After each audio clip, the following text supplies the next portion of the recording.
Okay, I'm setting up a wanna trade with Comet. I just gave him an incredibly high value resource. He has a real bone with peanut butter in it. So there's not too much that can compete with that. It is a bone that has had all the meat eaten off of it because Comet absolutely cannot have that kind of protein. He's a liver shunt dog, so he's extremely limited in what he can eat, and food is everything to this dog. So it will be a very challenging assignment to trade away from that particular bone. But I've set this up, right? We're the only ones in this space. The other dogs are all gated out of the space. You want to set this stuff up when you've stacked the deck in your favor. So what I have here is cheese. And cheese is higher value than peanut butter. It can't compete with the bone, but it can compete with the peanut butter. So I'm gonna play, wanna trade, and then I'm gonna give him back the bone. Do you wanna trade? It's cheese. It's cheese. Can I touch your bone? Good. Good. Yeah. So I don't want him to feel guardy about the bone, which is asking a lot because he was born feeling guardy about a bone. So I'm trying to make it look like it's not an either or.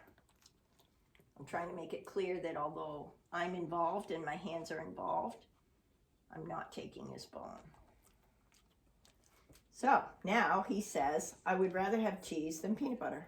I would rather have cheese than the peanut butter because I still have my bone. So now I'm going to actually try to touch the bone. Wish me luck because this could go south at any moment, but I don't think so. I think I've done my homework and I think I'm good here. Do you see the strategy? So now I'm picking up the bone. That's a big deal, but I'm not taking it away. In other words, I'm not even really trading yet. So that's what I want you to understand. So this action of picking up the bone now feels safe to me. Whereas if I had marched in here and grabbed the bone first off, I think that's a dangerous and stupid thing for me to do. There, so now, cheese won, but I have more. So now I have a big honking piece of cheese that I am going to give him for letting me take the bone away. Oh, I want to put my camera up a little higher so you can actually see where he's looking because he is all about this cheese. This cheese is going to win. So now I feel this is a safe bet. I'm going to give him some of that and put the bone back. So this is the pattern that I want him to recognize. I'm going to show him the cheese. There's cheese involved. He already knows that cheese is going to be his when I do something with the bone. And he now says, you can have the bone. I just want the cheese. So here's the bone.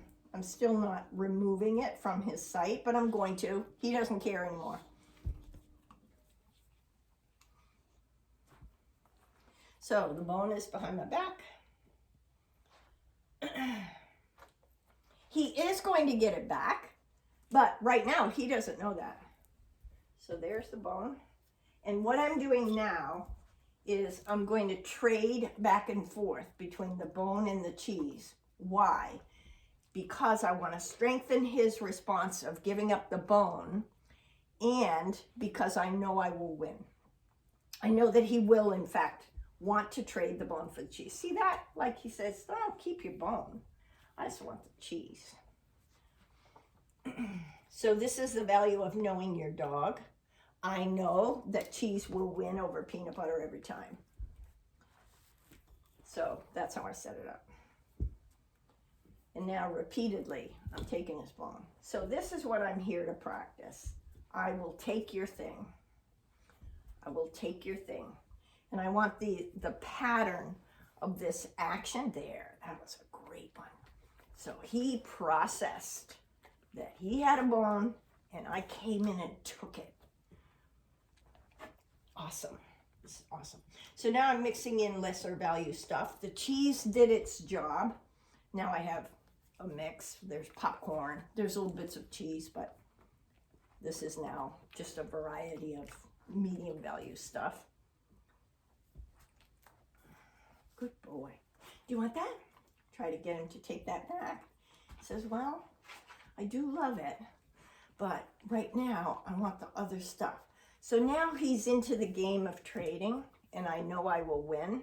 So I'm going to actually add the verbal cue that he is familiar with. So he has bone. I'm going back to cheese, by the way. High value again. And now I'm going to add the verbal. Want to trade? Want to trade?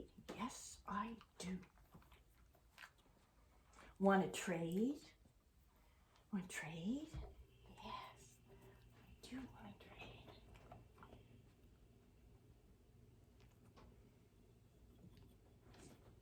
Couple more times with the cheese. There's your bone. He's like, oh, I'm so disappointed. I wanted the cheese. Want to trade? Oh, I do. And now I'm taking the bone away. Good boy. Oh, you're a good boy. Good boy. Scratch the belly. Good boy. That is adorable. Okay, cheese and Cheerios.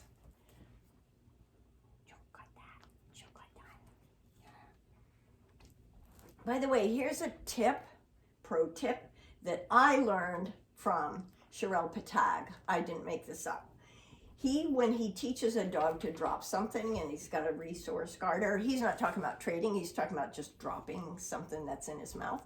He starts the game by dropping food on the floor. There's nothing else going on. He drops food on the floor, and he specifically does what I'm doing here.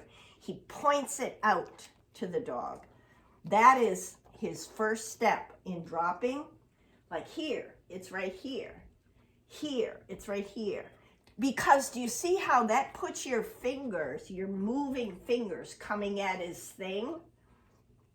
Makes that a good thing. So again, that tip is from Sherelle Patel. But ever since I saw that in his work, I do it that way too. I think it's just incredibly helpful when you later want to reach for a thing that your resource garter is holding on to. All right, back to trading, and now I'm trading for popcorn. Want to trade?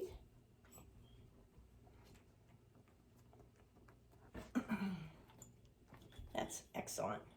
Okay, I still have his bone. Don't think he doesn't know that. Even though he was quick to trade, even for popcorn, he knows I took his bone. So the bone's coming back so that we can play again. Want to trade? Now look what I'm about to do. This would be a very stupid thing if I were introducing this game in this way. But I know I can do this now. I just reached in, grabbed his bone, and took it. Want to trade? Yes, I do. Excellent. This is just going very well, isn't it? But the only reason it's going very well is that A, I established the antecedent arrangement in my favor, and B, I'm working up to this gradually. I didn't start the game with a rude gesture of taking his bone. I started the game with making sure he understood the deal and accepted the deal. So I could have stopped the game at any time so I don't get bitten. That is a most unfortunate outcome, which happens all too often because people don't A, practice, and B, get what they want gradually instead of all at once.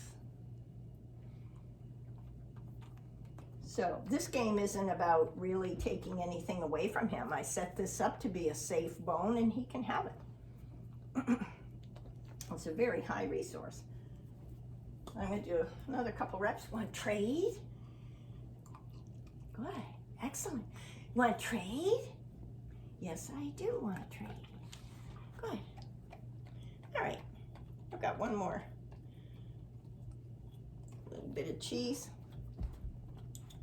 You want to trade? Good boy, Comet.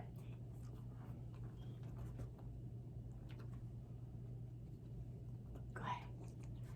The more little bits, the better that I can point out to him. Good practice. And now he can have this. Okay, all done. And now guess what? The cheese is all going away. There is still some cheese left in here, so that's very important.